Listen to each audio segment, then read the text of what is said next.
आलिया भट्ट जहां एक और इन दिनों अपनी फिल्म ब्रह्मास्त्र को मिले दर्शकों से रिस्पॉन्स से बेहद खुश है, वहीं अपनी प्रेगनेंसी भी एंजॉय कर रही हैं। आलिया भट्ट के चेहरे पर प्रेगनेंसी ग्लो और उनके बेबी बम्प की तस्वीरें पहले ही सोशल मीडिया पर वायरल है।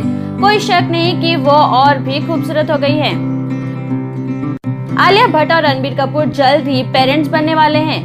अब खबर है कि मां बनने के बाद आलिया करीब 1 साल का मैटरनिटी लीव लेंगी। बॉलीवुड की रिपोर्ट के मुताबिक आलिया 1 साल तक फिल्मों से दूर बच्चे की परवरिश में अपना पूरा वक्त देंगी। रिपोर्ट में कहा गया है कि आलिया भट्ट ने मैटरनिटी लीव की प्लानिंग के कारण ही अपने Hollywood debut heart of stone की शूटिंग पूरी कर ली है। आलिया की झोली में इसके अलावा करण जौहर की रॉकी और रानी की प्रेम कहानी भी है, जिसकी अधिकतर शूटिंग पूरी हो चुकी है।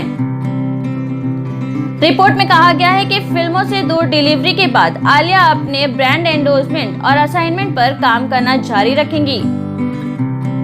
अभी पिछले दिनों ही कपूर परिवार ने आलिया भट्ट के लिए गोद भराई की मेजबानी की थी। इसमें परिवार और दोस्तों ने खूब प्यार लुटाया था।